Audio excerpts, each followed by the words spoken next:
To support accessibility, we'd like to know that you can select your viewing experience by choosing the grid or spotlighting the speaker. And additionally, the closed captioning feature is enabled. So if any attendee would like to access that, it's available to you. And we'd like to begin today's roundtable by taking a moment to acknowledge that ASU's Tempe campus is situated on the ancestral lands of the indigenous peoples and sovereign nations of the Salt River Valley, including the Akima, Odom, and Peepash nations, whose knowledge and stewardship of the lands and waterways allow us to be here now. We would also like to recognize and honor all 23 indigenous nations in Arizona. And while we recognize that land acknowledgements on their own are never enough, we begin here as a first step on a path to cultivating awareness, action, and repair. My name is Megan Todd, and I'm one of the co-organizers of the event, along with Jada Och and Gary Reger, who hopefully will be joining us here shortly. And we want to thank you all for being here. We also want to thank Isley Frazier, a teaching and learning specialist here at the College of Integrative Sciences and the Arts at ASU, who is helping us manage technology and all things tech related for today's event. So if you need assistance with any technical issues throughout the event, please chat Isley for some help. ASU's Institute of Humanities Research has supported the Interdesert Dialogue project by awarding our team with a seed grant. We've received additional support from ASU's Desert Humanities Initiative, headed by Jason Bruner, who is here today, and the Environmental Humanities Initiative, headed by Joni Adamson, as well as the College of Integrative Sciences and the Arts. These individuals and programs have helped make this series possible, and we are immensely grateful for their support. As the flyer for Dialogue 3 noted, today's event invites us to engage with desert environments and place-based research through presentations, music, written essays, poetry, visual arts, and sound recordings that were shared by the 4 panelists today. Their work navigates ways of ethically engaging with place, people, histories, radical elements, thermal energies, sounds, and ghosts. The overlapping and often paradoxical mess, to quote one of our presenters, of being in relationship reveals friction points and generative questions and perspectives that we'll dive into this afternoon. In Mika Kennedy's slide deck titled "Keep Discreet: The Afterlives of Japanese American Incarceration on Indigenous Land," she engages Mitsui Yamada's poem "Desert Run" as, quote, an alternative form of immigrant belonging, end quote, which she terms as the outer stellar.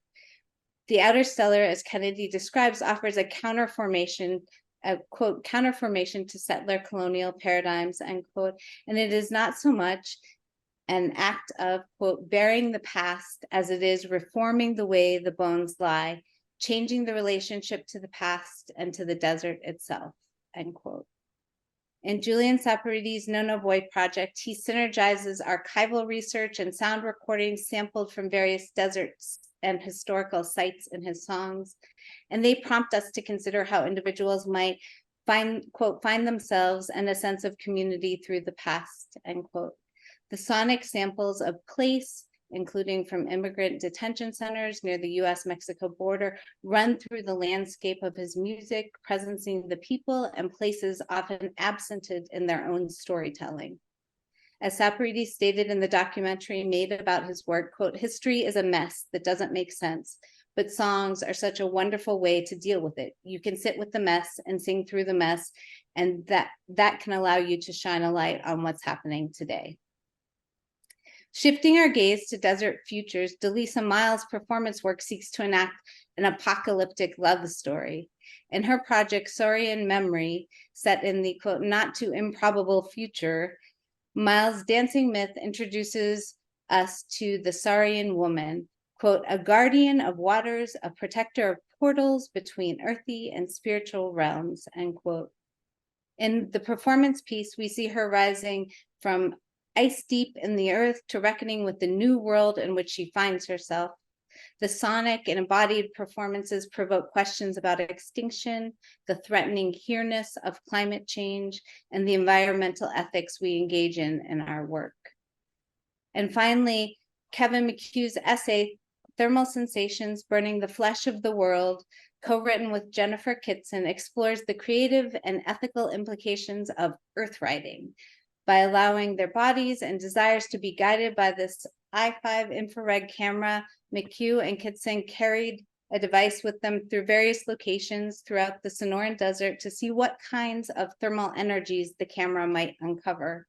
In its ability to, quote, trace the chaos of the desert and summon human and non-human worlds, the I5 can help, quote, build a geophilosophy and elemental ethics worthy of the earth itself, McHugh claims. And I look forward to hearing more about these works and from all of our presenters this afternoon.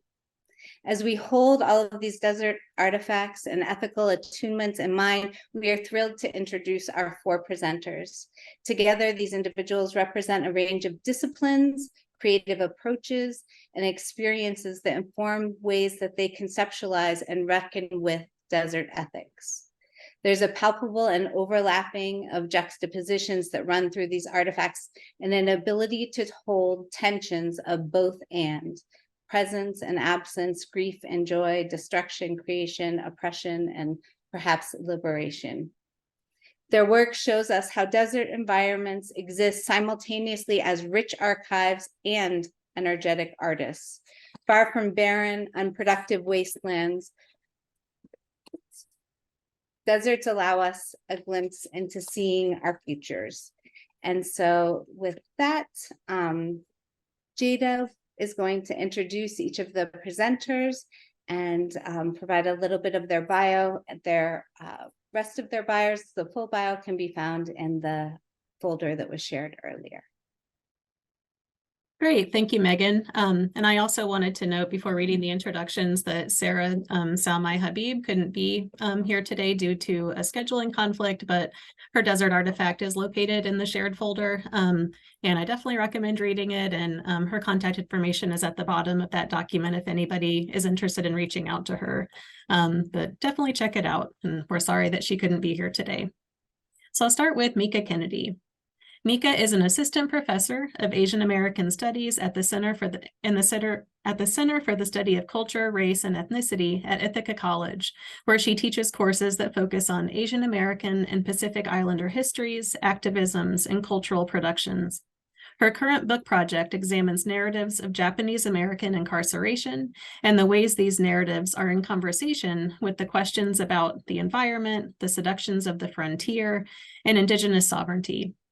Outside of work, she is a co-curator of the JACL Detroit chapter's grassroots exhibit of Japanese American community in Metro Detroit called Exiled to Motown.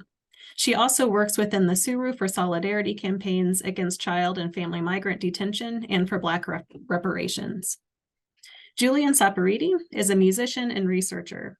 Storytelling has always been at the root of Saporiti's music as No-No Boy. The project developed as the central component of Saporiti's PhD at Brown University, drawing on years of fieldwork and research on Asian American history to write folk songs with uncommon empathy and remarkable protagonists, such as prisoners at Japanese American internment camps who started a jazz band. Along the way, he started to draw on his own family's history, including his mother's escape from Vietnam during the war. His 2021 album, 1975, was called a, quote, remarkably powerful and moving album by Folk Alley, and, quote, gentle, catchy, and accessible by NPR. No-No Boy's third album, Empire Electric, examines narratives of imperialism, identity, and spirituality.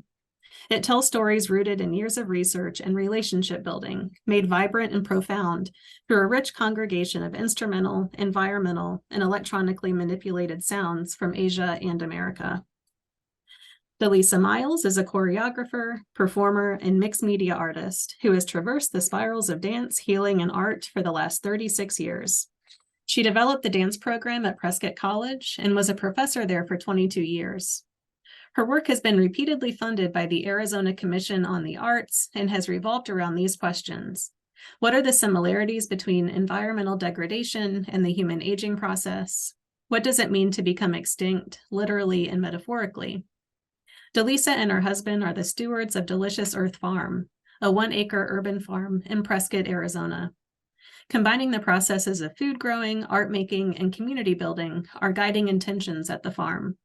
She created Sorry in Memory as part of the group exhibition, Parched, The Art of Water, in the Southwest, in which 8 Arizona artists explored dwindling water resources compounded by the effects of global warming in the region's arid environment. Delisa sees art as a way of finding form for, grappling with, and continuing to find beauty in the face of change and challenge. And finally, Kevin McHugh is an associate professor in the School of Geographical Sciences and Urban Planning at Arizona State University in Tempe. His primary interests are in geographical thought and theory, geophilosophy, and sensory geographies. In recent years, he has been engaged in a series of aesthetic experiments in proximal thermal sensing in the desert Southwest, creating thermal imaginaries and cultivating attunements with exorbitant, elemental forces of the earth. The ultimate aim of his work is to develop novel, more than human geographies and an elemental ethics worthy of the earth itself. Kevin has published more than 50 journal articles in geography and cognate fields. Currently, he is working on a book manuscript for the University of Minnesota Press, Elemental Geographies, Sensing, and the Arts of the Anthropocene. Now each presenter will share a little about their work, their background, and the desert artifacts that they shared with all of you. In order to leave enough time for discussion, we ask that each presenter try to keep their presentations to about 10 minutes or so, and Megan and I will alert you with the waving emoticon if you're getting a little close. After the presentations, Megan will ask the presenters a few prepared questions that they received in advance, and then the remaining 30 to 45 minutes, or however much time we have left, will be devoted to a dialogue with the presenters about their work and desert ethics more broadly. Mika, would you like to get us started? Absolutely, I can do that. I guess I'll begin first by extending thanks to our organizers, not only of Interdesert 3 Ethics, but all of this entire series. It's just been really lovely and a long time in the making. And I think that makes the fact that we're all here together that much sweeter. So I'm really looking forward to our conversation, and I'm excited to see so many of you in the audience. I was working from an old version of the document, so I was told 5 minutes. So I don't have 10 minutes, so someone else can be a little longer if they need to be. But the artifact that I shared with everyone was a slide deck, and I'll go ahead and put up one of the opening slides of that, so we have kind of some of the things that I wanted to briefly talk through here. The artifact that I share here has, I think, 2 different strains that I really wanted to be able to talk through and share with you. The first, of course, being poetry and history, and the subject that is in these slides, Mitsuye Yamada's Desert Run. And then also thinking about this as kind of a pedagogical artifact, as specifically a slide deck that was presented to undergraduates and alongside my own students who were finishing up a class titled Japanese Americans in Mass Incarceration. So to talk a little bit about the poetry and history side, the poem that this presentation or this artifact focused on is Desert Run, which is the titular poem of Mitsuye Yamada's Desert Run, which has more poems in it.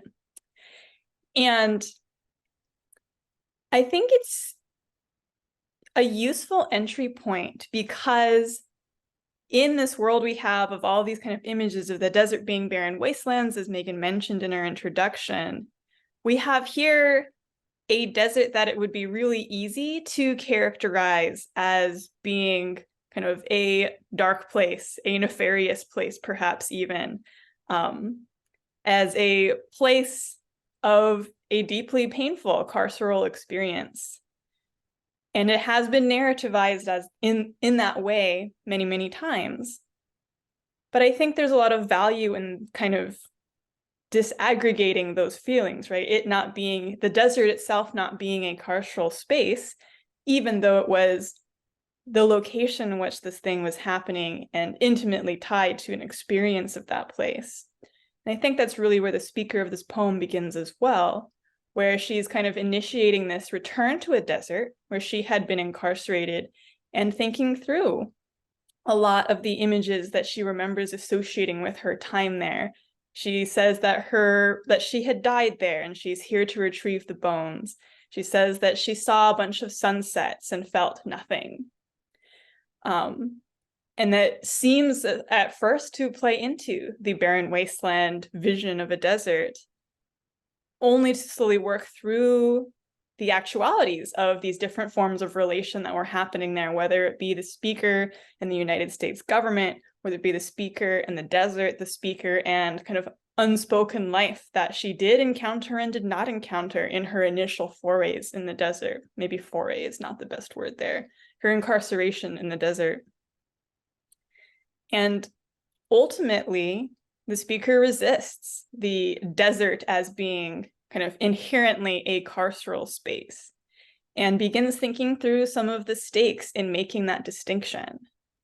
One of them being kind of a disaffiliation with the sense that in order to thrive in a desert, one must conquer it.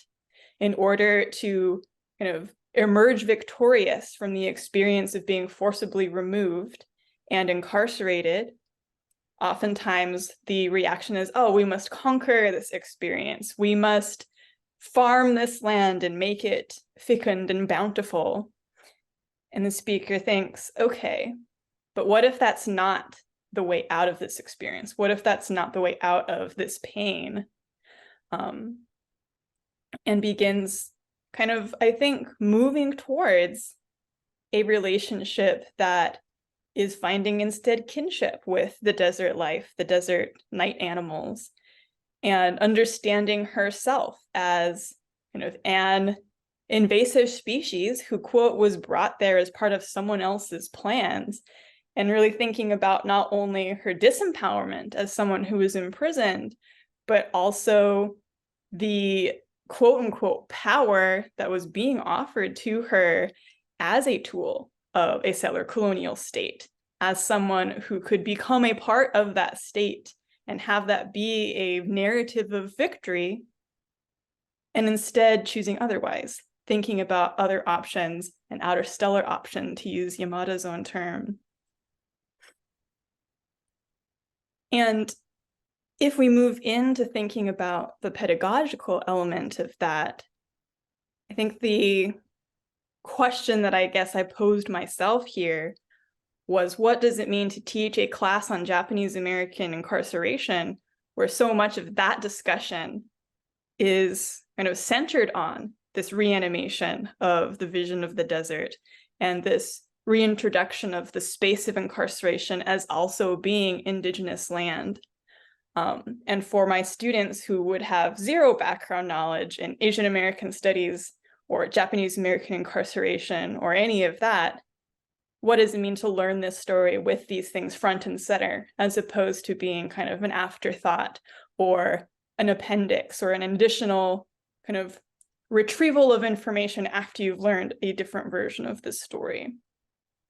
And so when we gave this presentation at Texas Christian University, my colleague was generous enough to let my students also present, and they chose different pieces of the class that they wanted to share.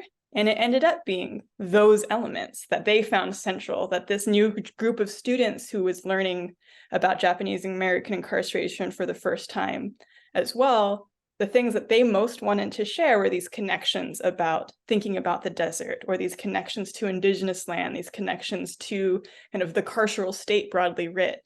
And so that was a powerful moment for me in learning that those were indeed the takeaways that my students most wanted to share as like starting points for this other group of students at TCU.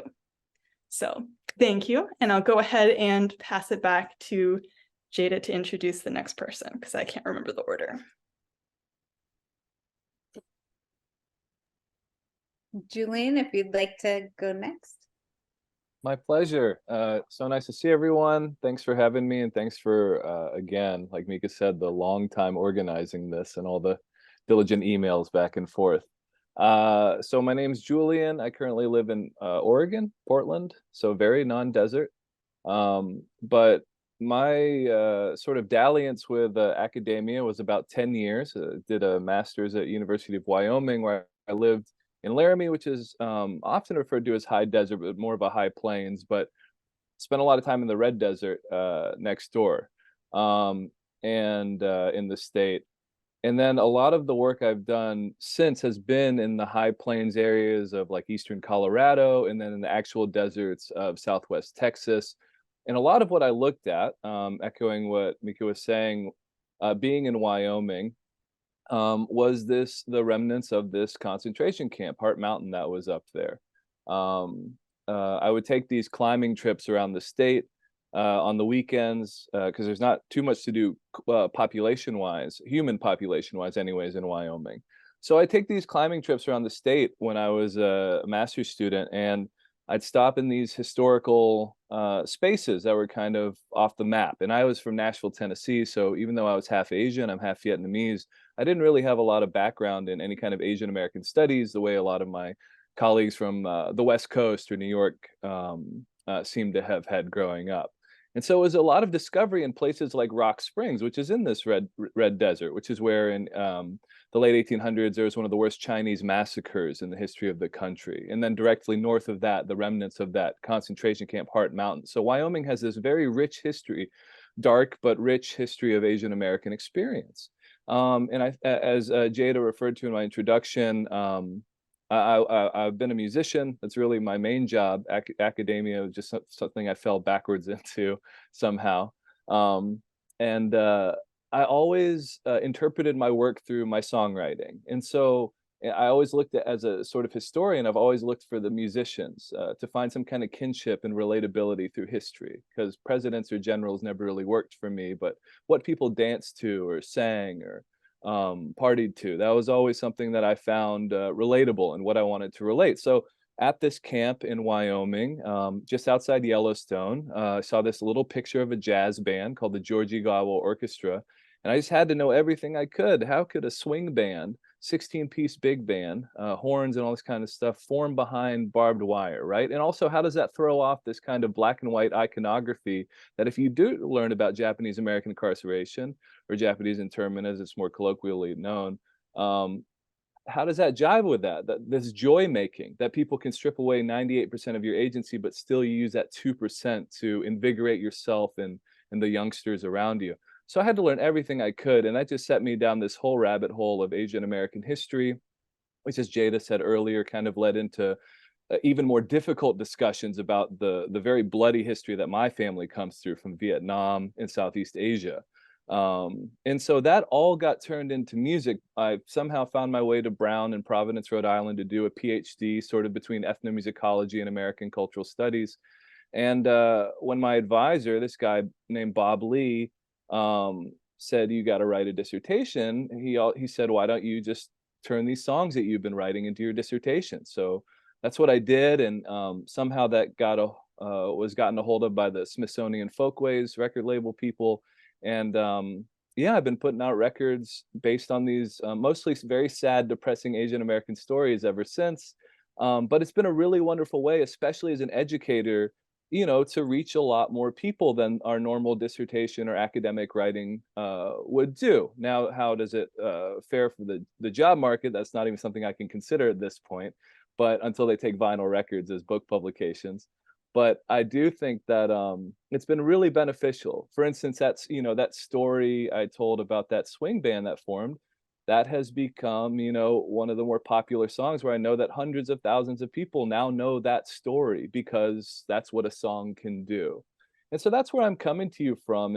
And I want to kind of see the rest of my time in my introduction. Isley's going to play a 5-minute snippet of a documentary that the Smithsonian made about my last album, 1975, that actually shows how, when I do go to these, not just desert areas, but in this case, I am down in Southwest Texas, sort of looking at these overlapping histories of the current immigration crisis at this place called Dilley, Texas, which is the largest ICE detention center for families, which is just a stone's throw from a former Japanese internment camp called Crystal City, which is also, on this native land, and not far from where a lot of my folks, Vietnamese refugees, repopulated in Houston. So I'm going around these places armed with this both contemporary and historical knowledge, but as a musician, that's where it becomes really interesting. Using song and soundscapes to sort of, again, to quote my lovely introduction, sit with the mess of history, by actually recording samples from these sites. So the barbed wire that might be outside the Dilley Detention Center, or the remnants of an old oil tank that's at the Crystal City concentration camp, and then blending these into sounds that are the percussion and some of the instruments on my actual records that people listen to. So bringing the sounds of history into the songs and records themselves. So that's enough talking from me. We'll play this and then move on to the next presenter. So thanks, Isley.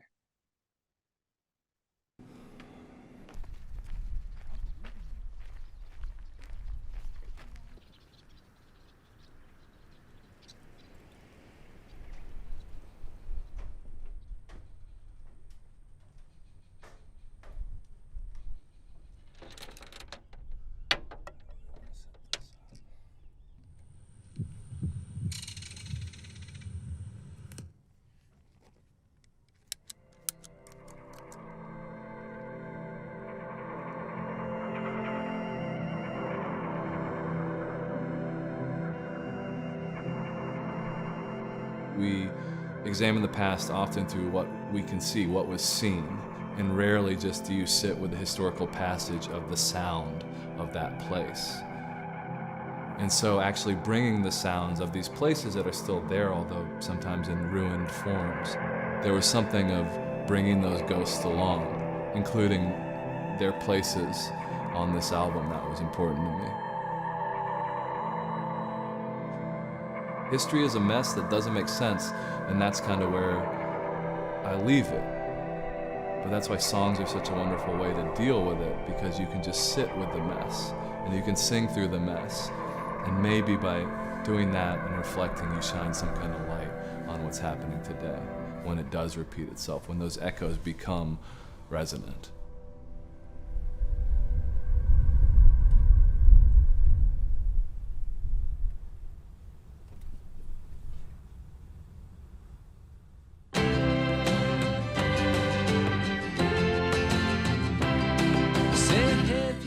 That trip to Texas was the very last thing before the pandemic.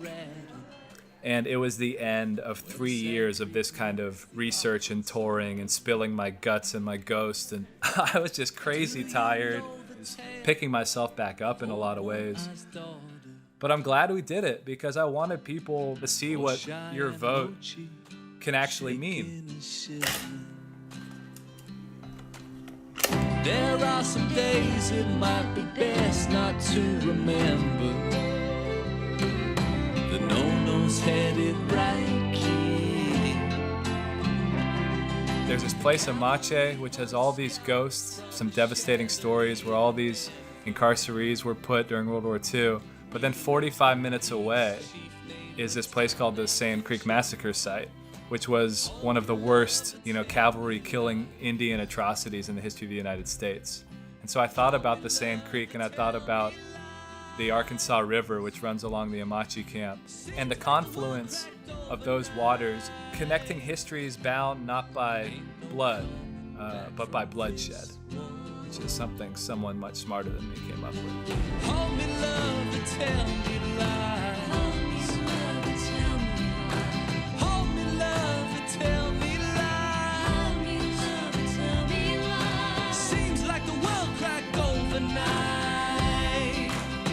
On the song Sand Creek, which is the climax of the record, dynamically, orchestrally, there's a big Open up your eyes, open up your eyes. Pen to paper, take a trip, my love, let me know. one, it's a really interesting sound, but two, it's that place. Open up your eyes. That's kind of what the whole process is about, to make beautiful things out of some really terrible moments. To a place and a time. Open up your eyes, open up your eyes. Pen to paper, take a trip, my love, let me know what you find. Open up your eyes, open up your eyes. For a minute and give yourself to a place and a time. Open up your eyes, open up your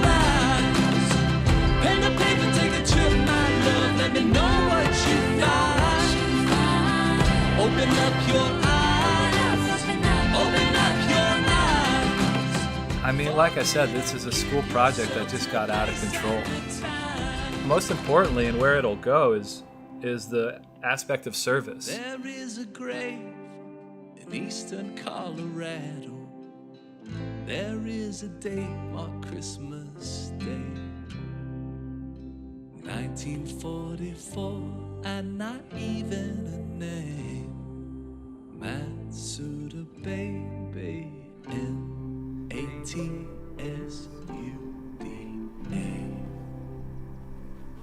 Baby.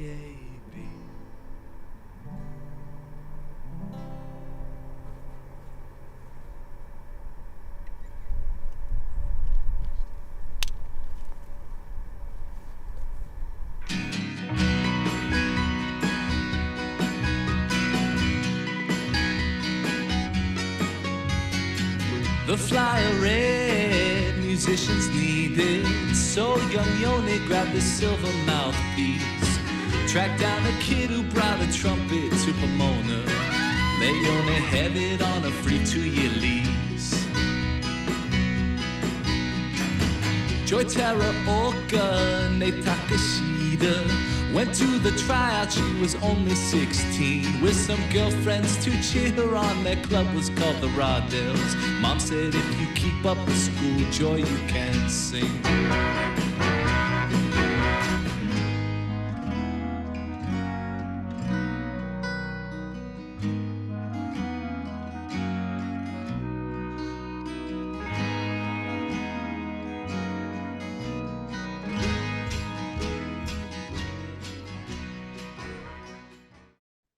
Yes, okay, good. All right. And did you want to add anything, or should we move to the next presenter? Oh, we're all good. Move it We're all along. good. Yeah. Okay. All right. Thank you so much. Delisa, would you like to go next? Sure. Thank you all. Thank you, Jada and Megan and Gary, if you're here, for organizing this series of dialogues. As the introduction said, I'm a choreographer and performer and have been working in this field since the 70s, really. And the artifact that I brought is from a project called Parched: The Art of Water in the Southwest. And this was an invitational group exhibition in Flagstaff, where they brought artists of different media together to make a comment about water, and especially water in the Southwest and the dwindling resources of water. And so as part of that project, we did a water boot camp where we followed water from the San Francisco peaks to tribal land to the Lake Mead, through down through Fossil Creek, and then down to Scottsdale at the water treatment plant. So we kind of went from high to low and had different scientists and guest experts on water policy and biologists speak to us along the way. And then we were tasked with creating something in comment to all of that. And one of the facts that just stuck with me during this water boot camp was that there were these old, these fossils that were found in northern Arizona that were reptiles, giant kind of large reptile bones. And that just kind of blew me away. And that was the piece that stuck to me about everything that we did in that whole boot camp. And so I made this performance based on something that I felt like was a mythological character, but maybe it was something real in the past. That what my intention was this character was the guardian of the waters, all waters on earth. And the character was plant and animal and all the things that had gone extinct, all rolled up into one being. And this being was in the last vestiges of ice on planet Earth. And when that finally melted, this being started to rise and all of the different forms started to come to life. And I think I wanted to look at what would happen if, well, one of the things that happened in the boot camp was we saw a map of what Arizona looked like, what the rivers looked like 100 years ago. And some of the rivers at that point were running all the way to the Pacific Ocean. And you look at it now, and there's just a fraction of those rivers still running. And I thought, well, you know, in 100 years, what's it going to look like? And worst case scenario is everything, the water is gone. We've all been at the mercy of nuclear bombs, and the whole earth has been obliterated, and this one creature is underneath all of that. And I believe that things repeat themselves at some level of reincarnation, where even if we did do that, planet Earth would regenerate and somehow come back, maybe not with the same forms, but different forms. And the piece that I made was in collaboration with another artist in this project who made this 22-foot diameter circle filled with cattail down. You know, when you take a cattail and it's really dry and you just fluff it, it turns into just fluff. Well, we undid hundreds, maybe thousands of these in this 22-foot diameter circle that represented my environment, that was my environment that I emerged from, which was also interesting because cattails really thrive in water. And they're also, I found, very, very flammable. If you put a match to it, it's like, whoa. So it's both fire and water that I was working with. And I feel like this lizard or dragon or giant being kind of had the elements of both fire and water in it. So I want to just show this 5-minute clip from the beginning of it. And if you're interested, go back and watch the whole thing, because especially when all the fluff starts flying all around, it's pretty nice if we don't get that far on the 5 minutes. So Isley, would you please just show that video from the beginning? Oh, this the first part. Can I just say this? One of my guiding images is, what would it be like to die of thirst? What happens in your body? How does it feel? What kind of hallucinations do people have that are dying of thirst? That's one of the images that is in the first part of the video.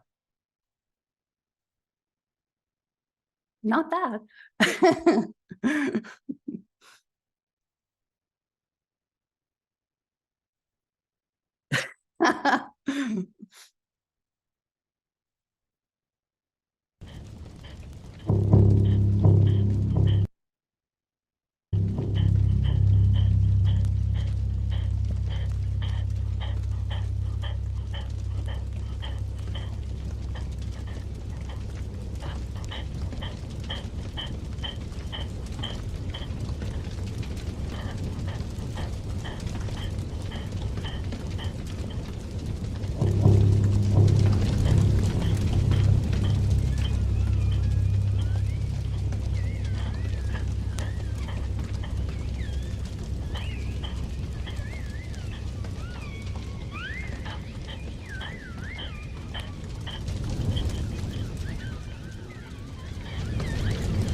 Thanks, Isley.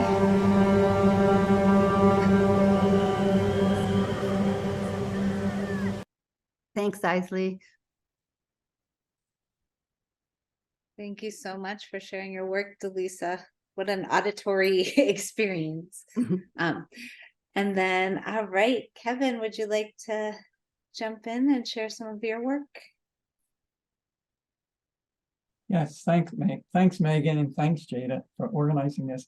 I just realized my artifact, I created a thermal video with the ambient musical composition I wrote with my son. I shouldn't put that in for my artifact. It's all videos, but I have some images, but no video. Well, I'm going to talk just briefly about what I do, and then I think I'm just going to spend some time showing you some of these images and what I'm doing with them, these thermal images. So, as Jada said in the introduction, I'm a geographer, and everyone knows that traced to its Greek roots, the word geography means earth writing. I'm engaged in a series of experiences and experiments in earth writing through proximal thermal sensing. In truth, I cannot lay claim to the writing. A scientific instrument, a FLIR Systems i5 infrared camera,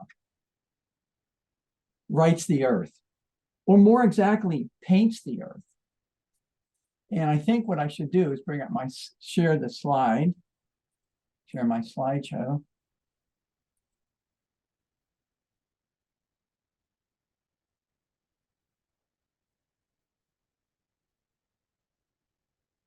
Is it visible? Yeah. It Or- is. So the infrared cameras ceaselessly paint heat sensations. So I really work in geoaesthetics. I treat the images as works of art, not merely measurements of temperature, although that measurement of temperature is really important, but they're artworks that are very effective and moving. In experiencing worlds anew in infrared, I came to a mind-blowing or mind-bending realization. The i5 captures and artfully composes slices of the chaos of elemental heat, painting thermal sensations as percepts and affects, summoning human and inhuman worlds. Global warming and ecological injuries and injustices signal human estrangement from the earth. My experiments in thermal sensing are driven by a speculative question. Here's my key question. How might human bodies cultivate sensory attunements with exorbitant elemental forces of the earth? And how can we do this phenomenally? And I would say it's a post-phenomenology. In responding to this elemental imperative, I bring geoaesthetics and thermal sensing into conversation with a series of philosophical interlocutors. One, the fleshy phenomenology of Maurice Merleau-Ponty. Two, the elemental ethics of Emmanuel Levinas and Alfonso Lingus. Three, the becoming molecular, becoming imperceptible of G. Deleuze. And four, the gentle realism of Karen Barad. These interrogations open up a series of experiments in decentering the human, fostering imaginaries in more than human worlds, pushing toward a novel post-phenomenology in the shadowed light of the Anthropocene. My ultimate aim, as was brought up in the introductions earlier, the ultimate aim of these critical aesthetic experiments is to help build a geophilosophy, to think otherwise about our relationships with the earth. So, one of the things about being thrown into this world is that as a geographer, I'm really interested in questions of representations of place and landscapes. One of the things I love about this work, immediately, it disrupts representational logics and scalar logics and puts us into a world, rendering something that's invisible, heat, visible, puts us into this world where normal logic, representational logic don't work. It's like a shock to thought. And moving around in this world really has changed me. And it's changed the way I think as a geographer and the way I think about deserts. So you can see the images on this first slide, a range of things. Some things you can sort of say what they are. You can maybe identify them, name them. But other things, you likely have no idea what they are. So it's really fun and imaginative to play with this not knowing and to create imaginaries in the world of infrared. I think what I'll do is I'll just lead you through a series of images and just talk a little bit. I'm certainly not going to talk about all the thinkers I bring into conversation with these images. And I do it through I try to write creatively and bring the philosophy in through the images and let the images do a lot of the work.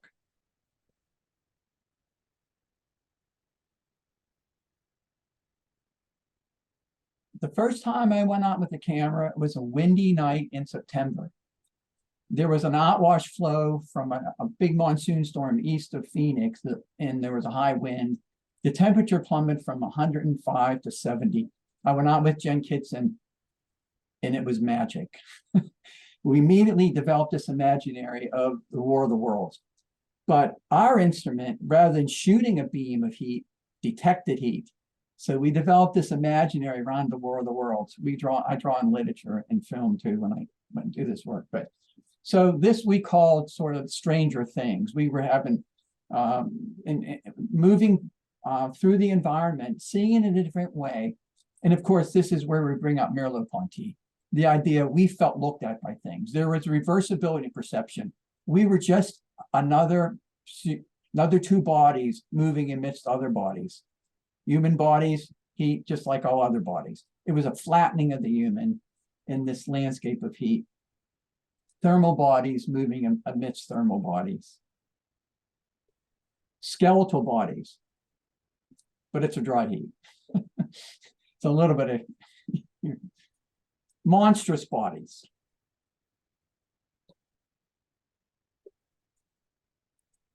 But we also had many touching moments.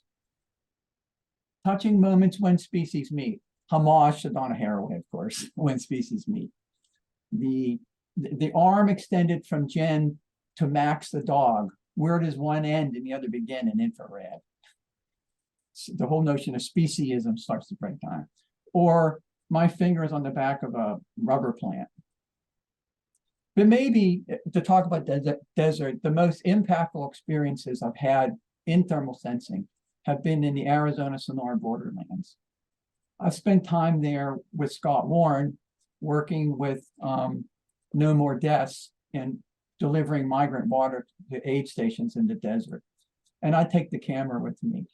And it's another way to try to express the awesomeness and I would say the double haunting of the desert, haunted by deep time and unbelievable spaces, but also haunted by death. Over 3,600 migrants have died since the turn of the century.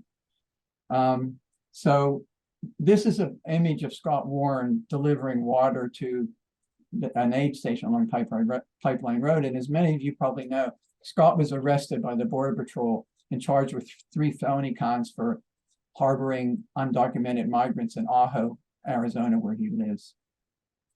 So that's another whole story. That's another injustice that took place in the Sonora borderlands. One thing about this image you might notice, the containers on the right are empty. They're registering 115 degrees.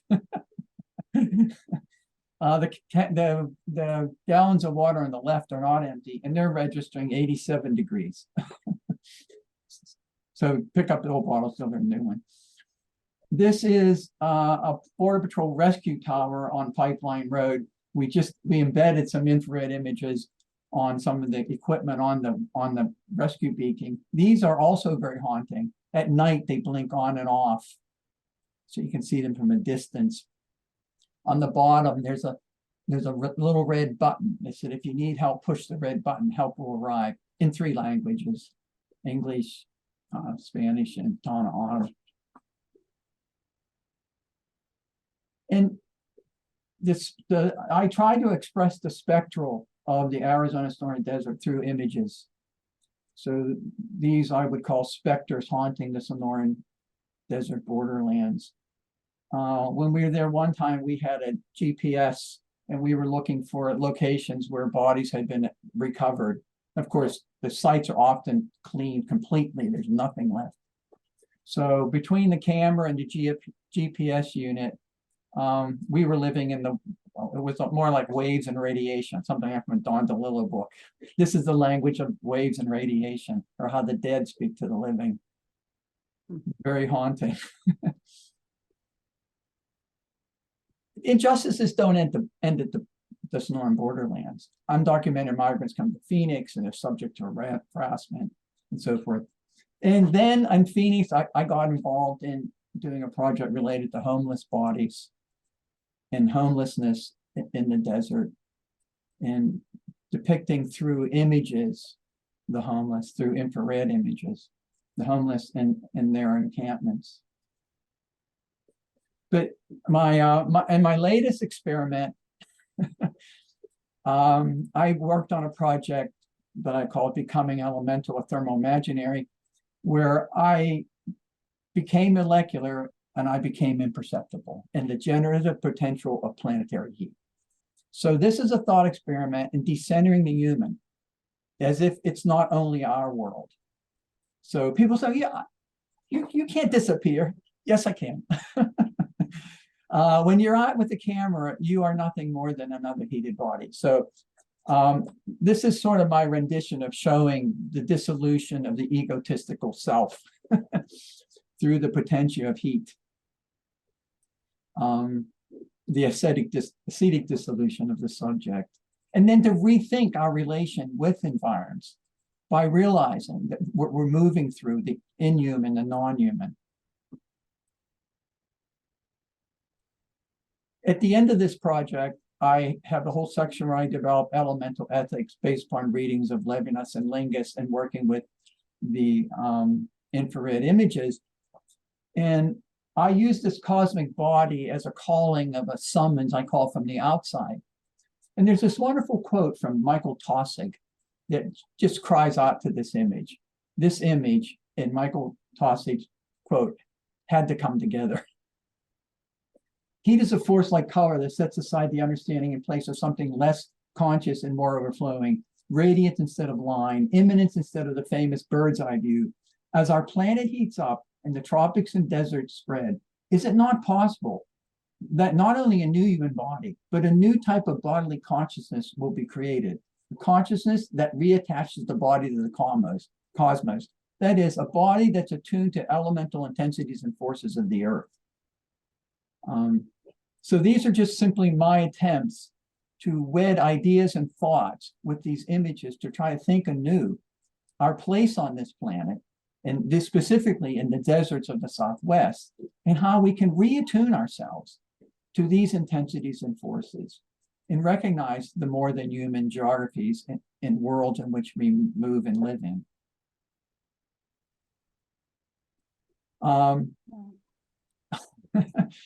Just in case you're getting disrupted by all the images, you don't know what they are. We do things like overlay infrared on ordinary photographs. But this is less interesting to me than the more imaginative work, working strictly with the infrared images, including exploring mysterious molecular worlds, which I want to do using infrared. Now, I would never dare tell anyone what any of these images actually are, because the enchantment would disappear and the mystery would collapse. So it's living in this infrared world sets up this imaginative view of thinking otherwise and thinking differently and creating these essays and manuscripts and images that hopefully are effective. And the point being, there can be no change if people aren't moved by the worlds in which they live in and moved in different ways and see the world differently. So that's my mission, is to help people see the world differently and to think about it a little differently and how that might relate to their own experiences, their own phenomenal experiences in desert environments. Thank you so much, Kevin. I appreciate your sharing those images and really thinking through as I've been preparing for this dialogue, I've been rereading the work of Ruth Wilson Gilmore, also a geographer by training, and her work on abolition geography. And she also does work with carceral geography. And she talks about abolition as really about presence, not absence, and about building what's life affirming, whether that's institutions or relationships with each other, histories, and how we produce our work, whether it's creative or academic. And so as I was looking at all of the artifacts that you shared, what really emerges for me is that all of these works deal with relationships, and relationships really speak to the heart of ethics, right? And I know Mika touched on that at the beginning, talking about, going from a conqueror relationship to kinship, and sort of traversing these kind of both and holding the tensions and the friction points in view at the same time. And I think Julian's work does that as well, and Delisa's work through this sort of beautiful sonic imprint that we get while dealing with very challenging subject matter.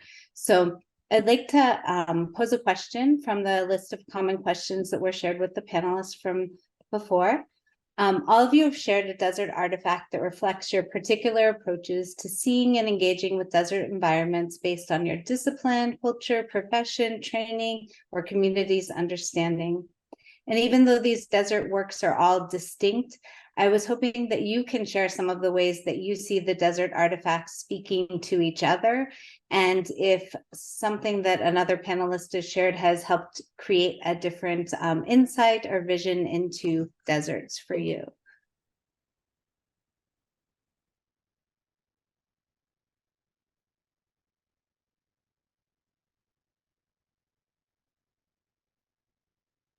And feel free to hop in and I guess I can start us off.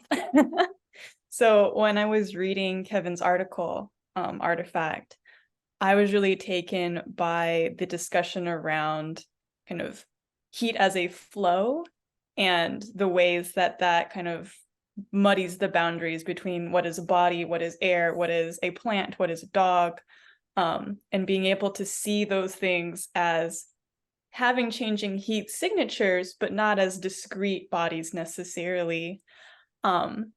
And if I were to connect it to my artifact, this poem, Desert Run by Mitsue Yamada, I think this notion of the outer stellar is also reaching for something like that, a dissolution of an interstellar as something that is bounded by some kind of maybe question mark discrete boundary, and searching for something that instead is looking for a connection or a flow. So that terminology, I think, was really exciting for me to think with as I was reading through the article. And I'd like to follow with that. Mika, you're the one who referred to outer stellar, is that right?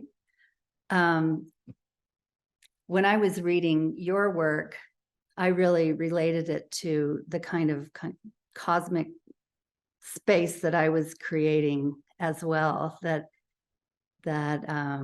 outer stellar, what was it? I wrote something down that you said, strives to, aspirational horizon that strives to exceed the constellation of settler colonial power.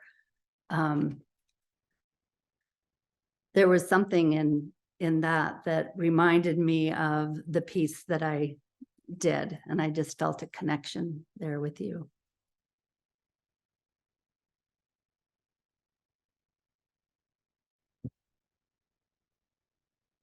So I think in the comments, Jada, you pointed out the pretty point-to-point connection of what Kevin's doing, making heat visible, and the idea of not just what I do, but what all the it's a question of reversing or like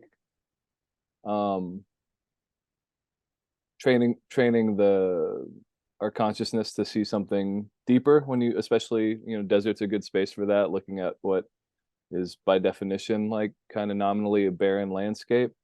But obviously, whether it's looking at the water that was there historically and might not be there even more so in the future, or looking at the remnants of these kind of spaces of incarceration, these different histories, yeah, like offering a visibility to the past, or visibility to a future imagining.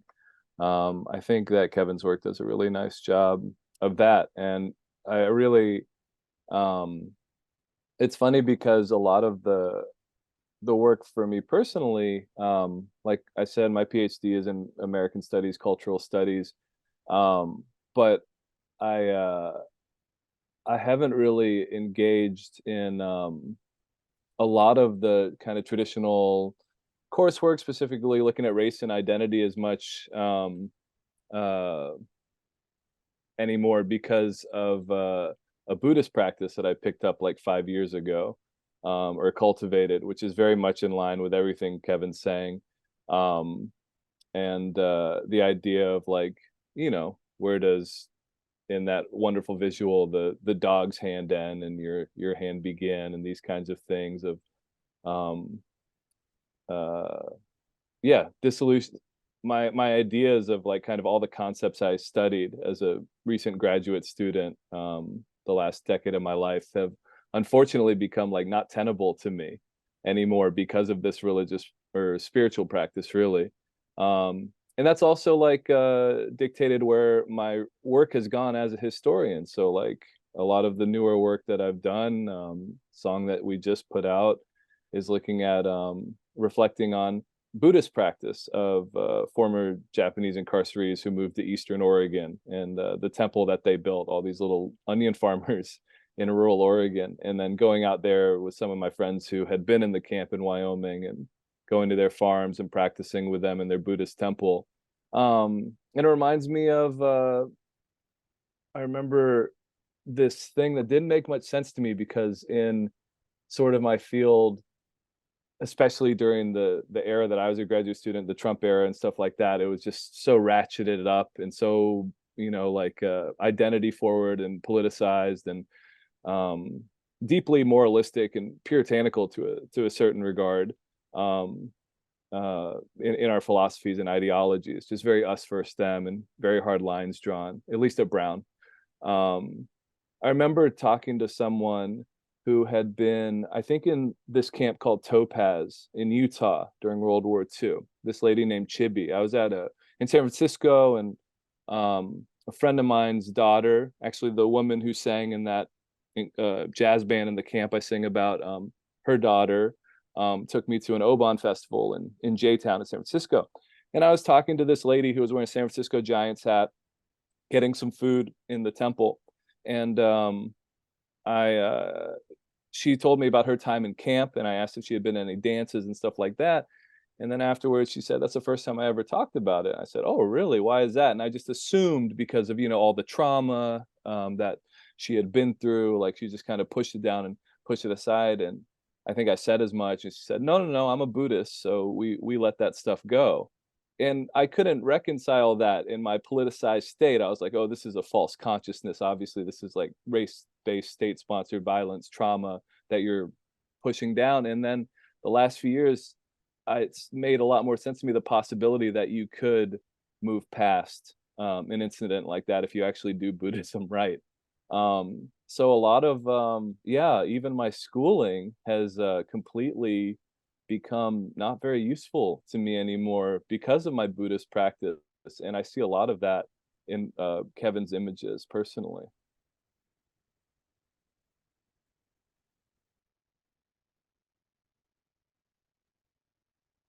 I think another connection that I'm seeing across the works, and this is a little inspired by Julian's comments and thinking about maybe like the scale of an experience, being able to render the scale of a space, like all of that fluff is coming from plants, but also it kind of felt like this entire alien world, but also felt like you were looking at like the bottom of the ocean with one of those cameras. They're like showing you shrimp except blown up 30 times. And being able to kind of see both of those worlds at once in the dance, and also thinking about the scale of thermal imaging of mountain ranges, but also of microscopic things. And at the level of the thermal, the kinds of resonances that both of those things look at, or even thinking about the kind of vastness of a desert, while also being able to kind of take it down to a single sound and to sample these kind of brief moments and to then bring them into a larger piece and bring the scale up all over again, which is super interesting, I think.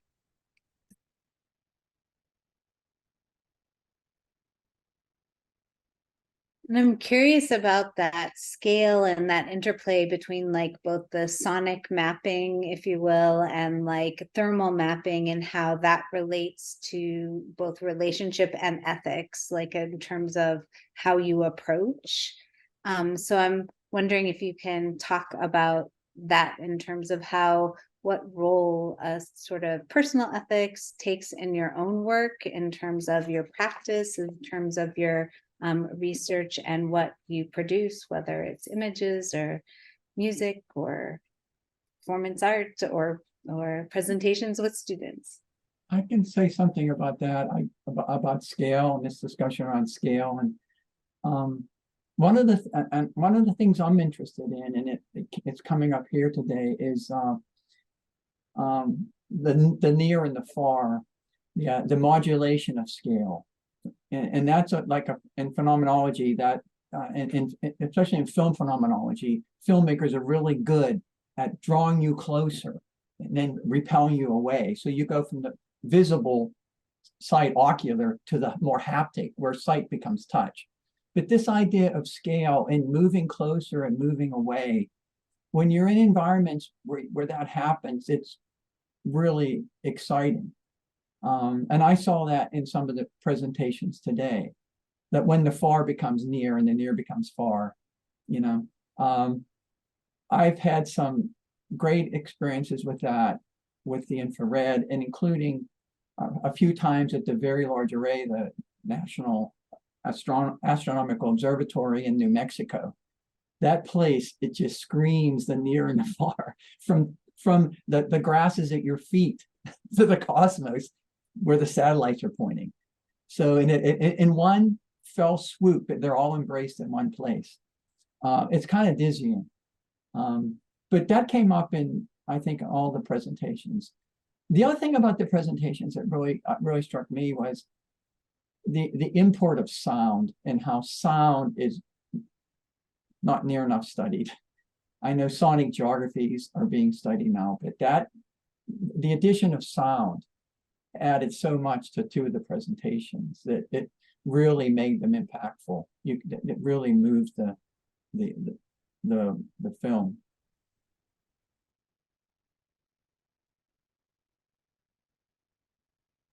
I'm also thinking too about like the ethics of the rights of nature, rights of water, in terms of when we think about, agency in a space and sort of ethical engagement when we respect rights of nature. What does that look like, and how might we expand our concepts of thinking about ethics and our work? I guess there's not really a question, and then that's more of a comment. I guess this isn't quite an answer or response to that question and or comment, but I swear in my mind there's threads here. But thinking about kind of ethics, I guess, I'm originally from California. And then when I went to grad school to study narratives of Japanese American incarceration, I did so at the University of Michigan, which is not in the West and also not in a desert. Being in part of the Great Lakes Basin and touching 4 out of 5 of the Great Lakes. And so one of the questions that I wanted to explore and answer for myself is like, what is my responsibility to the place I'm doing this research in while I'm doing research that so much concerns a different space? Because I didn't want to just constantly be looking out of the state of Michigan, out of this place where I was living, without also being able to turn back and kind of look at this space and experience the space around me.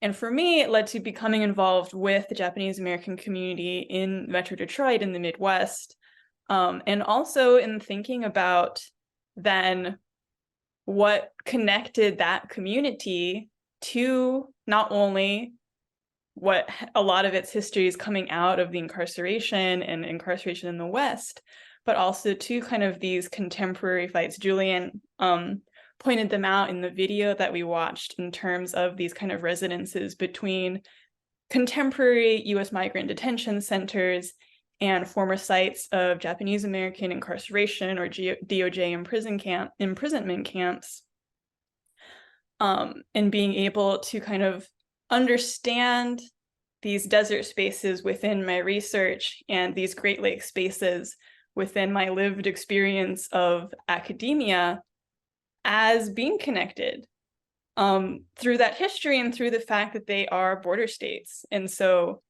questions and injustices happening at a border far south of Michigan are just as meaningful and just as part of these questions a community must answer for in Michigan, even if it feels at the kind of map scale far distant. Relationally, they're really quite close, and there's kind of that kinship there. And so that's really what informs kind of my thinking about being in places. Like right now I'm in central New York, not deserty here either. I think it's like 50 degrees, and raining and green. And so, yeah, thinking about how that space compresses when we think about those relationships. I think so. Megan, to your, I guess, a couple questions ago, the prompt about like personal ethics doing this work. I think, one of my fields that I come from is ethnomusicology, which is basically, like anthropology of musical cultures and stuff. And so I remember being very uncomfortable, especially as like a Southeast Asian person, reading all the greatest hits of anthropology in my coursework, which is generally, just like, well-meaning, but kind of very problematic text of old white guys taking stuff, a lot of taking, right? And that's persisted. I still think that's pretty common for academics. The idea of reciprocity in one's work is not necessarily forefronted even in today's anthropology, and that's something where being an artist or being very aware, like a lot of the sites in my ethnography now are the concerts that I put on. So I might be singing about these songs, whether it's my family history or like I said, friends who went through something like the concentration camps in America and the stories they've told me, and bringing these to share. And inevitably the Q&A at the end of the concert is people who have, their own stories of refugee experience or incarceration and things like that. And it becomes kind of this reciprocal act where the concert is given and then the interlocutors appear from the audience and stuff like that. So that's something I was very aware of. And I found it through traveling and sort of like the methodology of being a touring musician, bringing that into an academic space, and just sort of gigging methodology, which is always you kind of come and then at the merch table you hear all these stories, or at the bar afterwards. And that was very placeable just with kind of more of an academic more academic thing I was delivering. But as far as very much what Mika was saying, like I think when you study these histories, or if you come from one of these communities, it's very easy to, I think, deny a connection to like latter-day refugees or immigrants, and sort of like look at what this historical community, if you even know about your own community, what they've been through, and see the point-to-point connection. Because I'm from the Vietnamese community, and we're very conservative. There's always a South Vietnamese flag in that picture of the insurrection from January 6th. At least a third of us are Trump supporters, and we're very diverse in that way. So not a lot of people find kinship. I even remember my mom once saying, like, I came here the right way, which is not true. She came here because Vietnamese people were let in after the war by historical accident. Like all of us are, processes of historical accidents happening. But I think for me, what Mika said about like you see something like the quote unquote crisis at the border. I remember when that was happening and like the Muslim ban happened, and then like the build the wall stuff was happening at a campus like mine, where they just protest every single day about everything except for their class, ironically, economic class, not school class. You know, it was just all these like protests and signs, but you know, no, we didn't really know anyone coming over there. So it was at this map scale. It was at this like intellectual scale, all these little geniuses and stuff like that on this campus. And so I forget when it was, like spring break 2017 or 2018.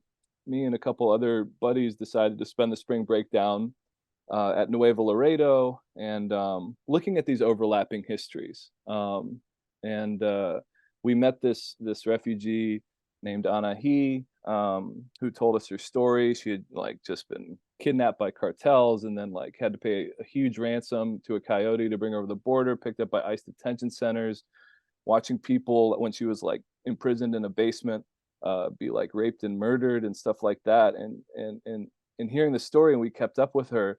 And that totally affected me. For the rest of the time I was in grad school, all the money I would make from doing my concerts would go to paying off these exorbitant ransom fees or lawyer fees and stuff like that. So the actual academic work through the process of music making could then be put back into the process of like people actually need help, you know, like the there are people still immigrating over from Asia today. I'm not saying that like that's not also a group that needs help and stuff like that, but as far as the historical groups I studied, a lot of that trauma is still there, but the event is very much in the past. And there are people today going through something so dire and real and in the moment that like I figure like if I was, the best way to pay tribute to you know, the family I come from or the people that I know from these camps was to try to, I don't know, I guess that affected my sense of ethics. Like how do you actually do something? How do you get it beyond the intellectual? And then it really became humbling because it was just helping one person drain my bank account, because like that's how every single person is in that dire of a need. And it's like it really is kind of futile almost on that scale. So you have to like almost go down to that person to person scale. And I think thank you for sharing that. And I think you've already kind of touched on, but my next question was really about like, what role do artists, humanists, academics, or, you know, social scientists play? Like when we're looking at, you know, water scarcity, extreme temperatures, and all of these environmental issues that are pressing, real, and the magnitude is so great. Thinking about each of our roles in that, and I think you just spoke to that, right? It's can be that zooming out and in, and like I can help one person, and how so just in thinking about your different works, how do you see your role as a desert humanist or a artist in impacting your communities, whatever they may be?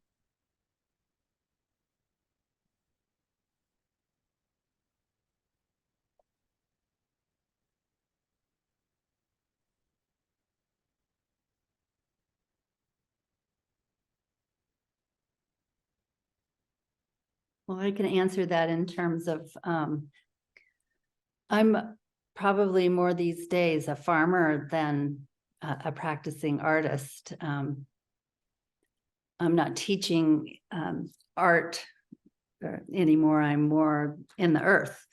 And our farm has become a center of our community as far as appreciating beauty, appreciating food, appreciating the connections within a community.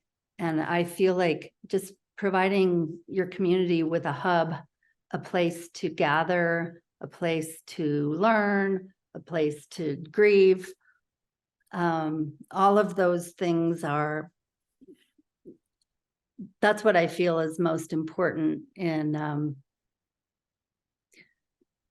you know, providing for a community is just having a place where people can come together in person, which feels very important to me.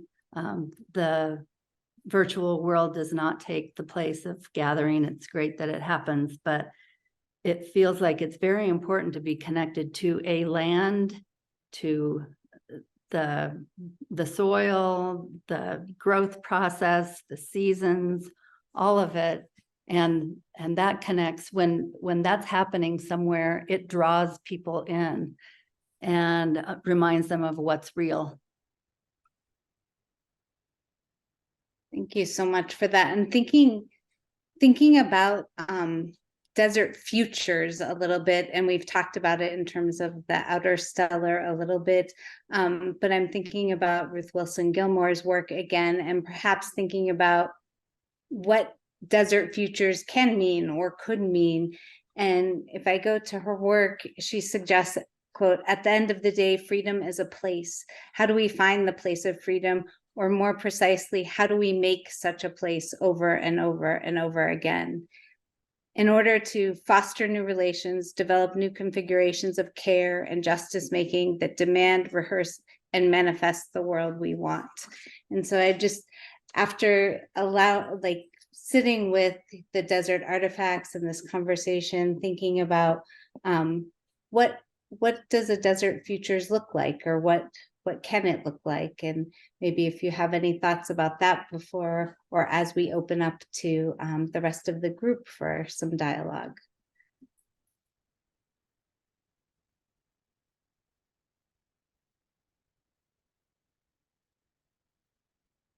I think the words that really stood out to me from the quote that you shared was kind of the shift between how do we find this thing and how do we make this thing.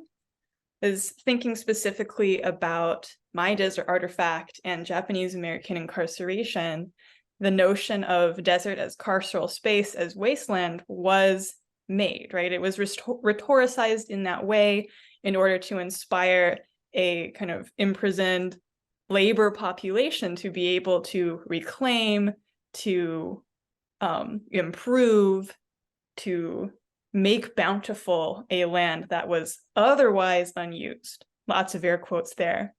But it was made to be a wasteland. And so in seeking to find an alternative, maybe it certainly also requires a version of making, not in the sense necessarily of kind of transforming to create irrigation ditches, but in the sense of narrating the ongoing presence of irrigation ditches that are now still used to this day by the Colorado River Indian tribes on whose land Poston was created, but making the futures we might build from that, making the relationship between former incarcerees in the Japanese American community and the CRIT, making versions of a Japanese American narrative that isn't looking towards the kind of gold standard of citizenship in the US state, but is looking towards perhaps a relationship with the indigenous peoples of this land and seeking belonging in the forging of that relationship rather than the kind of pre-established alternatives or the kind of things that have been made the obvious route to belonging in this land, in this place. And a lot of that gets at the tending and care, like whether it's, one person or this community or the earth, that you're talking about, that idea of making over and over and over again. And so with that, thank you so much. Is there anyone that would like to ask a question of the panelists, or maybe the panelists would like to ask questions of each other? We'd like to open it up to hear from you.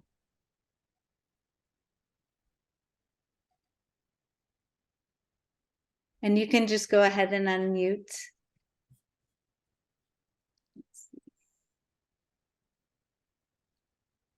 Well, I had a question for Kevin. Hi, Kevin. Great presentation. I was wondering, it looks like all of the thermal images that you create are single time slices. And I was wondering if you'd ever added the dimension of time with, like, multiple images of a particular subject in time slices to illustrate change. Yeah, thanks, Steve. Yes. And one of the things I've done with this to show heat imprints and how long they last. So people leave heat imprints from where they were and how long did they linger. So I have sequences of images of the dissolution of the heat through time. And I have repeat images of particular objects through different days and times in 24 hours. Yeah, that's a great question. I haven't, and I've created some videos by putting stills together, but it's a single image camera. But I will say one thing about time, Steve. This is in that when I was working with the camera, it occurred to me that the camera's capturing an inhuman solar time. Like, I don't even think of them as like this. You can, but I don't even think about this time. It's sort of the time of Aeon. It's cosmic time. It's sort of like a really trippy, inhuman solar time we're dealing with. If you think about what that image is, yeah. If you stop and think about that, especially in the long history of the solar system, right?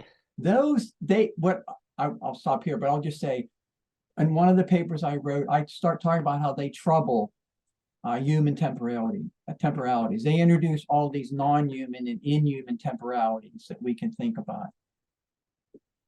Wow, thanks, Kevin. That's definitely something to give some thought to. Thank you. Definitely well beyond my question. That was great. Yeah, thanks, Steve.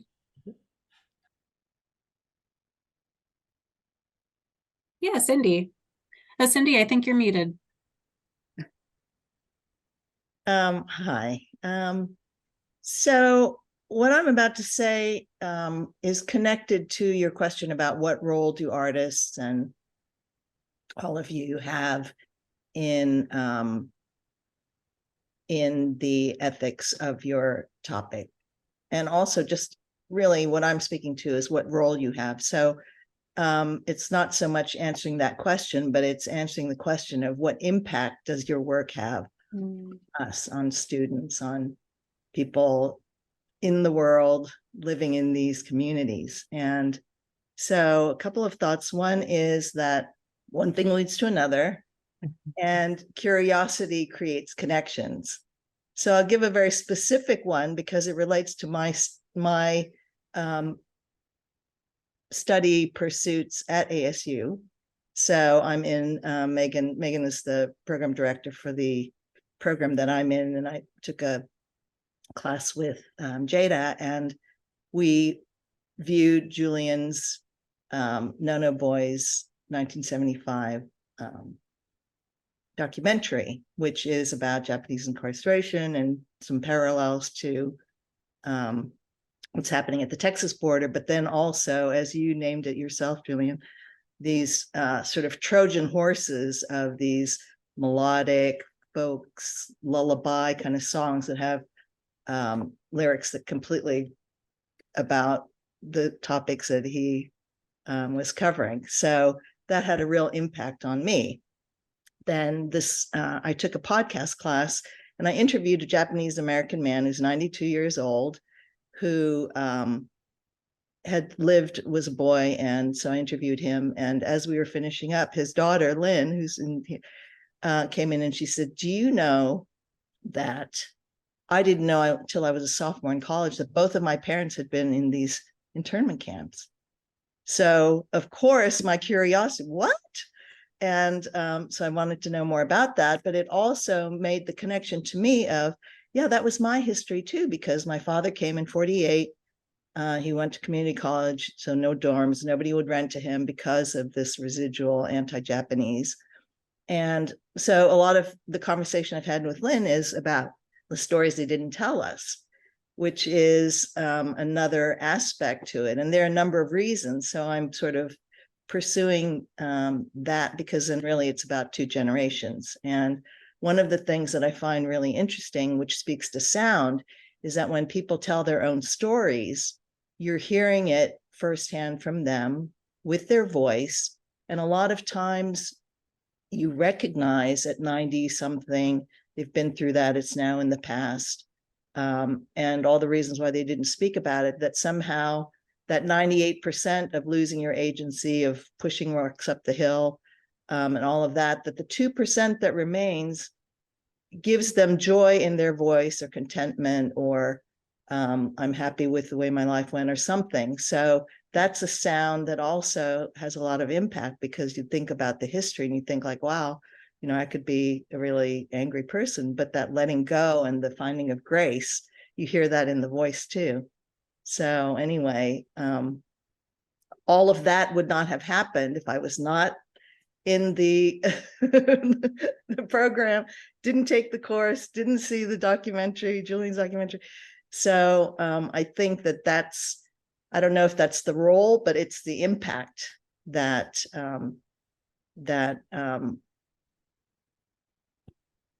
all of you who are doing this work have on us. So thank you for that. And I would just offer, Cindy, that all of your work that you're also getting out there is having those ripple effects as well. She's a powerful writer, because you've been sharing your work more broadly, and we're thankful for that.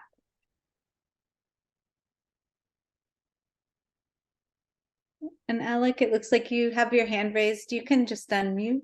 Yeah, awesome. So I have a question for Julian. You mentioned earlier about like how travel has really impacted your research. Can you, I mean, like I'm a huge, like I've watched all like the Parts Unknown Bourdain show. So I love like, I just love like, especially how travel impacts the human. I think it alters your DNA. Like, can you speak to that, about how that's maybe impacted you, or especially your work and research? Yeah, well, first, Cindy, I'm glad that the documentary helped open up stuff. Like I said in the documentary, really is just the thing I have been doing as a school project that got out of hand, and is really just a model for, well, when I was teaching full time, my students to do anything but write a paper, basically, or, you know, do something creative to try to get these incredible things they toil over all semester out to more people, or just with their own colleagues, their own classmates at the end of the semester. So that's really cool. And thanks guys for sharing that at ASU. Alec, yeah, I mean, one of the worst days of my life recently was when Tony Bourdain died. He was like a real guiding spirit for me, not just in his traveling and all the wonderful stuff he did, but for how much of a dickhead he was, and how much I saw myself as a younger man in him and his experiences, and to see how he became quite a gentleman as he got older, and explored the world with such grace. And he really opened up Vietnam to me in a way that I hadn't, because it's very hard for Vietnamese people who lost the war anyways to talk about Vietnam, and through his shows. So that was a big influence. But like I said, most of my methodology as an academic came from being a touring musician, which is what I did from age 18 to like 27. I was very lucky. I went to music school and I was in a band that got signed, and that's where I learned a lot of my ethnographic techniques and the things I really implemented as a graduate student, and now is kind of this sort of like hybrid academic artist again. And yeah, I think whether it's just, you know, creating empathy for other cultures, which is key, I think, to any person who does humanities work, and maybe is the goal of it, or if it's just as a person who does ethnographic work like myself, learning how to talk to people. When you're a touring musician, you have to make a new friend every single night at the bar or at the gig, because you're gone the next day. And so all of that was hugely influential. And so it's no kind of mistake that the work that I did started by traveling on like rock climbing adventures with my buddies to these historical places that would be next to the crags that we would climb up, and that I would talk to the museum directors, and then get myself into the archives and learn how to use those. And it was all just very holistic, and it was just a sense of adventure, that same kind of adventure I learned from being a musician, or from Tony Bourdain, or travel writing I read when I was a kid, all that kind of stuff. So I have a lot of friends who only do archival research, and they're great and much smarter than me. But For me, maybe it's a crutch, or maybe it's just a different way to explore. But I think that's something I learned too, is that in addition to when I teach, trying to get my students to use whatever their own personal genius is of expression, not just academic writing, but if they're artistic or they like podcasting, so too is the importance, I think, of bringing more people to the academy from diverse backgrounds, not racially or gender necessarily, but of life experience and economic class and political diversity. And that's something I learned because I wouldn't have done any kind of decent work, I think, or maybe made the work that like helped Cindy open up some pathways had I not been a musician. That's kind of all I have to offer as an academic, is the fact that I just come from a weird background, to be honest with you. So travel is 95% what guides me through my academic career as well, and the lessons I've learned from the road. So thanks. That's amazing. Thank you. And I know that site-based research is really important to Mika and Kevin and Delisa as well. And Mika just mentioned in the chat that she spent a lot of grad school driving around to incarceration sites. So maybe y'all have something you could add to that as well if you wanted to, just about how travel and visiting those actual locations that you're writing about maybe changes the research or impacts the work in some way. Mika, I'm curious if your experiences resembled mine, if you went alone to some of these places, and the sort of not necessarily like on one of the pilgrimages or something, but when you're there by yourself. Like, that's when I think of this conversation we were invited to about the desert, places like Minidoka or down in Post, and just being there alone and seeing just faint remnants. Like, that's one of the first times I thought of deserted spaces in the way I now think of them. Yeah, it's interesting to think about that kind of relationality in terms of who you are with in place, whether it be with a pilgrimage, whether it be kind of me solo, or whether it be me and my younger sibling who has kind of no academic training in this, or really any even familial training in this. Being a younger sibling, they kind of missed that whole arc of the family. But and thinking about how that changes the experience. Because I remember a couple of years ago, this was not related to research, but I was helping my sister drive she was moving from Boston to California. I helped her drive across because she has a geriatric German Shepherd, so they couldn't fly. And I made us stop at Topaz, and my sister's like, "What are we doing here?" And she was kind of wandering around, letting her dog out. And then she wandered to one of the plaques at Topaz and was kind of looking at it. And after she read the plaque, she just turned to me and she's like, "I hate it here." And I think for her, it was kind of this, maybe I ambushed her with it. But thinking about that moment as, at one point, you're just trying to cross the country with your dog that needs to be let out. And then suddenly you are in the midst of this kind of historical moment, this historical place, particularly as I'm from Fremont, California. And if my family had been living in California during World War II, Topaz is the camp we would have been sent to. So thinking about that kind of moment as you travel through place is certainly memorable, and I think worth really kind of delving into and sitting with. Thank you, Mika. It looks like CJ and then Selena have a couple of questions or comments. So CJ, why don't you go first? So first of all, Julian, I just want to say how much I appreciate your comments about the kind of the culture wars of academia that's impossible to opt out of. It's just this like compulsory thing that you're just kind of assumed to be a part of just because you're in academia.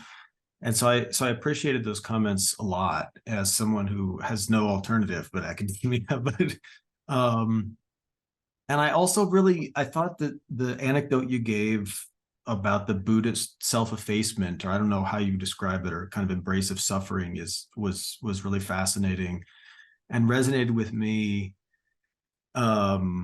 or I think resonated with some of the ideas that Mika brought up about outer stellarism and about invasive species and like what that means, and even the idea of extinction that we heard about from Delisa. And I guess this all kind of, I guess I've come to suspect, and this is a kind of a more pointed version of Megan's earlier question about nature's rights. I've come to suspect that humans are very poorly suited for deserts, and that some kind of depopulation of desert environments from a non-human point of view is really the only option for any kind of ecological integrity or sustainability.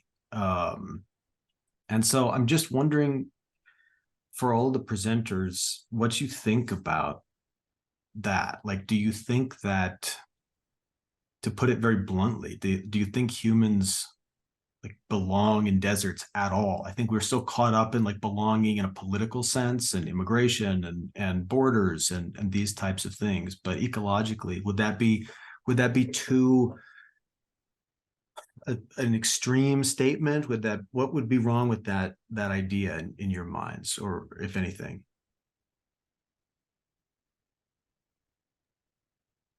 I think the idea of aspiration to individual and cultural ecological belonging is a very nice thing. I don't know about the idea that people who live in a place need to depopulate necessarily as the mode of belonging by not existing there or moving.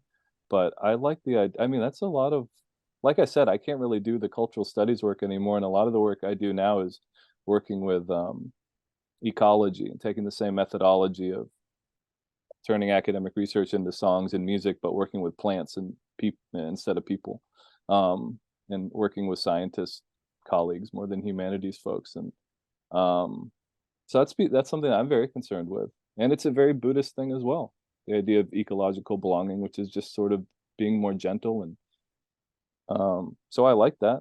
I don't know about the idea of depopulating where you might live. That seems maybe like coming from a place of like overly like guilt, which doesn't usually help. But I love the idea of ecological belonging as both an individual strive and a more mass cultural strive. I think that'd be really cool if that was like became a hip thing to do.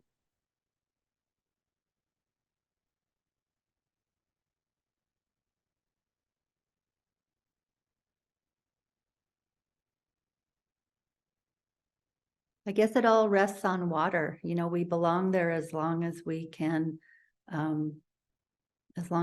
drink, as long as we can get our food from somewhere.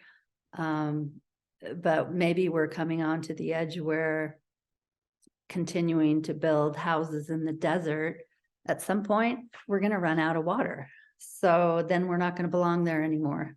So it's kind of cut and dry.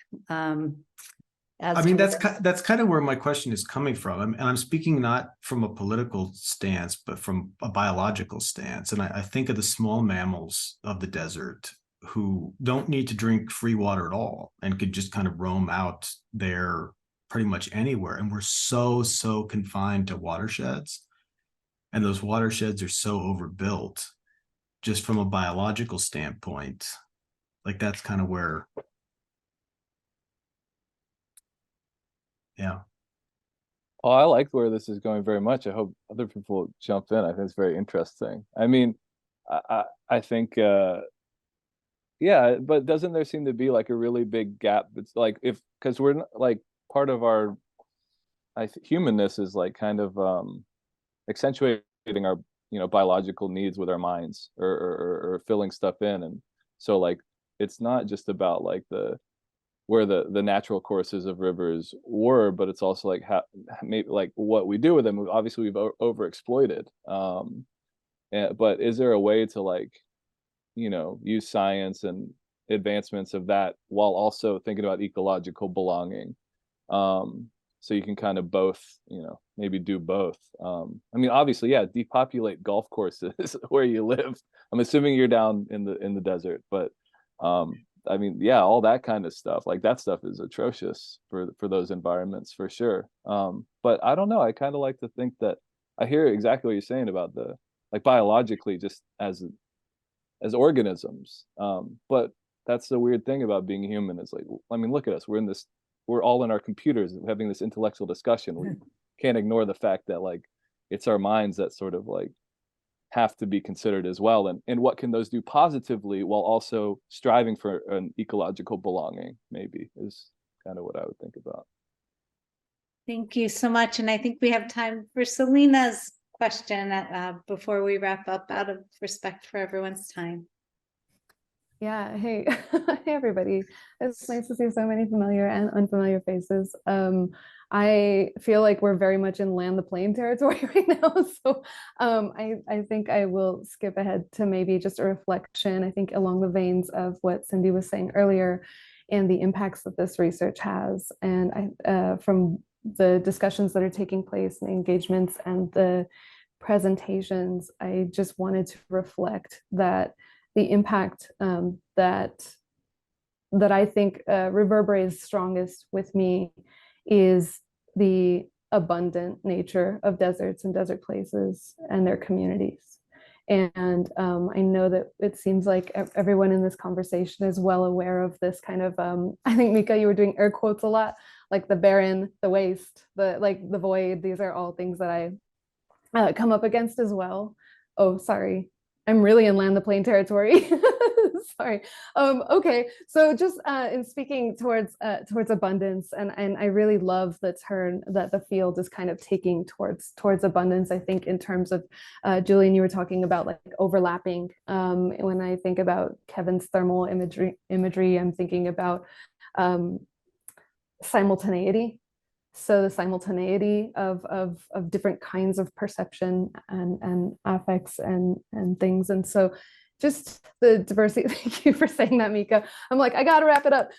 So I just wanted to reflect back that for me, being from a desert and devoting really every waking breath to deserts and desert communities, I think it's fantastic that there is this kind of community that has continuously emerged and become more mindful of what deserts really are, and then to Megan's point, what desert futures may look like.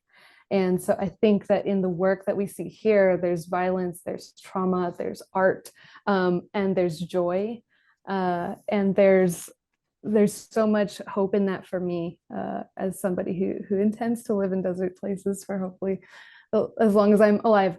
I will land it there, and just wanted to thank the organizers and thank the panelist presenters. It was fantastic. I'm so glad I could make it. Thank you so much, Selena. That was such a beautiful way to wrap up on the note of abundance and desert futures. I always appreciate when you share your brilliance with us. So thank you for hopping in. Thank you all for your time. Thank you most to our panelists who have shared their desert artifacts, and for everyone for being in the virtual space together and talking deserts with us. We really appreciate, we know you could be anywhere and you chose to be here with us. So thank you. Our next dialogue, the fourth in the series, will take place on Thursday, September 28th from 4 to 6. And our presenters will be Will Wilson, Chip Thomas, Ruth Van Dyke, Kim Hayes, Eatson, I'm probably pronouncing that wrong, and Garth Payne, a mix of scholars and artists and people from different areas of the field. So please come join us if you have the time. And then we also want to give you a heads up that we are starting to organize an in-person gathering in December with hopefully Julian Saporiti, who will be joining us. And thank you so much once again, Mika, Kevin, Delisa, Julian, and everyone in the room. We're so grateful for your time, your brilliance, and sharing today. So thank you. Thank you all. Thanks, everybody. Nice to meet you.